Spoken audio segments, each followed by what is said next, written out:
Yan guys, gala muna tayo. Libutin natin yung buong Miami Beach using bike. Cherries. Lakad-lakad lang tayo sa labas. Kalimutan ko yung elevator. Yan, mga 5 or 6 o'clock na. For sure, hindi na siya mainit sa labas. Pahinga lang ako ng a few hours para naman hindi masyadong mainit kapag nag-bike tayo. Cherries! Kanina pa ako naglalakad, Day. Walang bike station. Walang city bike. Nakakaloka. Siguro mga 5 minutes na ako, Day. Pero enjoy naman yung mata ko, Day. Sa kakatingin ng mga ng mga kagaya nito. Tingnan nyo, oh. Napakasarap. Saan ka pa? Ayan, after ng mahabang lakaran, nakakaloka. Meron din akong nakitang city bike station. Nakakaloka. Sige, mag-rent muna ako. T-shirt sana ako. Kaso kanina pa ako init na init. Nakakaloka. Go.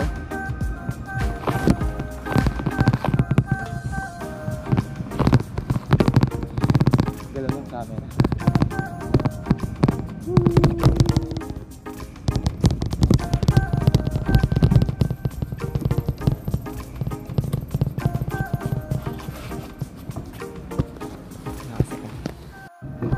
Yan, maggagabi na guys.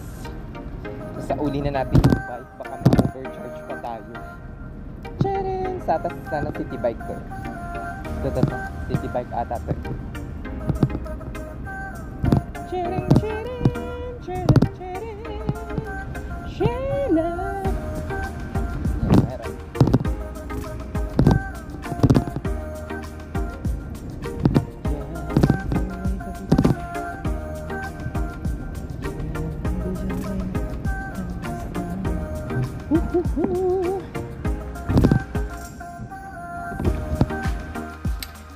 Ayan guys, 11 o'clock na dito and nag-order lang ako ng food. Nasa baba na, pina-DoorDash ko lang. Kunin lang natin sa baba. Got it! Ako na magpa-stress na lumabas kasi maaga pa ako bukas. Maaga? Parang may pasok lang. Ayan guys. Ano siya? 12 wings. I think this is only for $7. So since free naman ako, free delivery kasi may das pass ako. So, pwede na. Let's eat guys. Nanginayang talaga ako dun sa DJI ko. Yun pa naman ang record ko parate. Kasi handy siya. Hindi masyadong halata or bulky.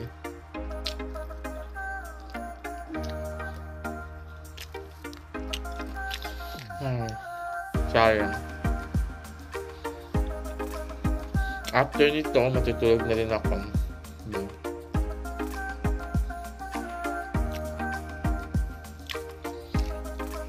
see you tomorrow for the continuation of this vlog. Charis! Hi guys! Good morning! Good morning sa inyong lahat. Kakagising ko lang. And, ayun. Supposedly, tomorrow will be my last day. Uuwi na sana ako tomorrow maski meron pa akong hotel accommodation up until Wednesday. Wednesday yung check-out ko. Kaso, sobrang mahal ng ticket for tomorrow mga Inday. As in, nakakaloka. United or any other airlines like Delta United is asking me to pay for around $600 to $1,000. Oh my god, that is insane. And most of the seat availability is on first class cabin. Nakakaloka! Kaya I've decided na umuwi na lang on Wednesday and enjoy Miami until Wednesday, 'di ba, ng tanghali. Kasi as in nakakaloka, insane ang price ngayon sa Miami International Airport kapag lumipad ako back tomorrow. So, ang airline ticket will be around $500 to $600 cheaper kung lilipad ako ng Wednesday instead of tomorrow. O diba? Bongga! Nakakaloka! So, most probably magko-call off na lang ako on Wednesday, I think, kasi akong trabaho sa Wednesday, hindi na ako makakaabot. So, yung kikitain ko at yung, supposedly na masisave ko kasi nga hindi na ako lilipad on Tuesday, mas mataas siya kesa sa magtatrabaho pa ako tapos kikita ako, di ba? Minus less tax pa, nakakaloka. So, i-call off ko na lang yung Wednesday, dead makils na, and enjoy the rest of my stay here in Miami.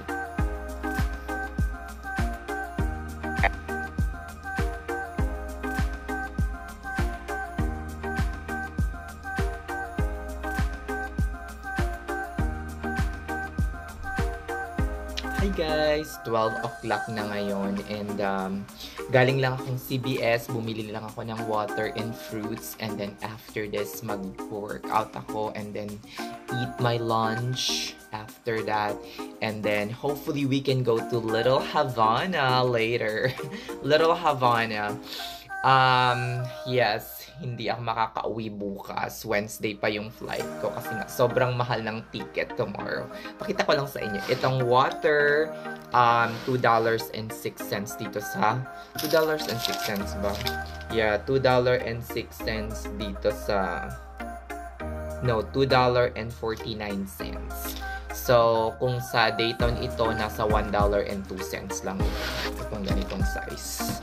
Kaso ang mahal. Mas mahal siya kung bibili ka ng bottled water na tagtipingin, mga $4, $3. At least ito, 3.78 liters na katumbas ng more than na dalawa na 1.5. O, diba? Bongga. Okay na to. Kaysa bumili ka ng $4, $5, or $6 na tag-isang ganun. Tapos nire-refillan ko lang.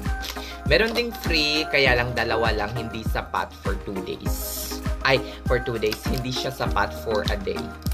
Yung dalawang binibigay ng hotel. You can drink na mga tap water dito, yung parang fountain. So, parang, for me, it's not safe. Tapos, bumili din ako, eto, pineapple na naman, na dadalhin ko mamaya sa beach, para hindi na ako bumili doon. Mahal kasi ng fruits doon. Siguro na mga $10, $15 na siguro. Ito at least, nasa lang to, $6. O, diba? $12 dalawa na. Ang dami na. O, diba? Bongga. Little hacks kapag nandito kayo sa Miami, Florida. Malapit lang kasi yung CVS. Kaya doon ako bumibili ng mga fruit snacks and water. O, diba? Bongga. O siya, sige na mga inday. Later ko na kayong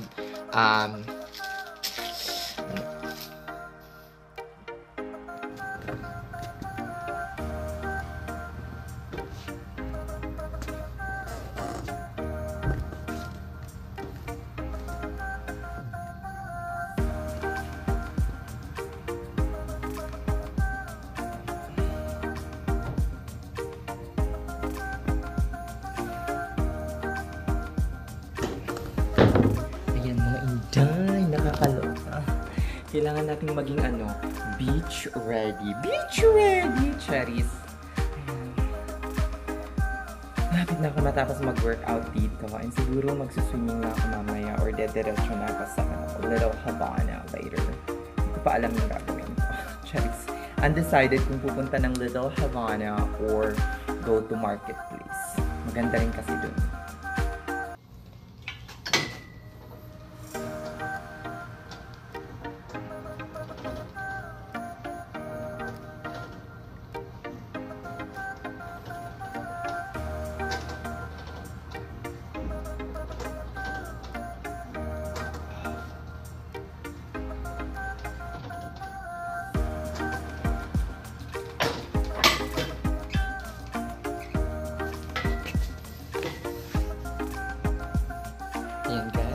After an hour, tapos na tayo Cherries. Tapos na tayo mag-workout. Nakakaloka. Balik na tayo ng room. And magbihis. Little Havana or Biscayne? Pwede rin both. Cherries. Let's go na. Ayan, welcome back! Kumakain na ako ngayon, guys. Siyempre, kailangan natin kumain after mag-workout. Diba? And then, after that, maliligo na ako. Then, siguro pupunta ako ng Biscayne Boulevard. Diba?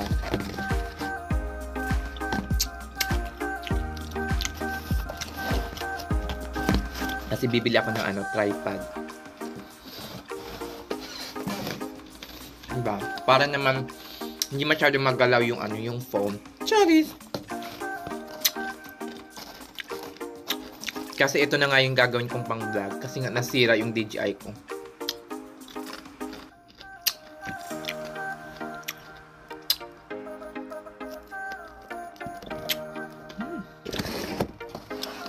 Tikman ko yung pineapple na nabili ko. $6. O, diba? Magkano yun? 300?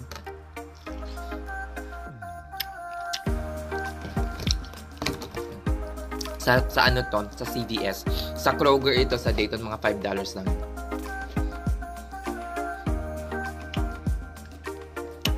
Mahal dito sa Amerika.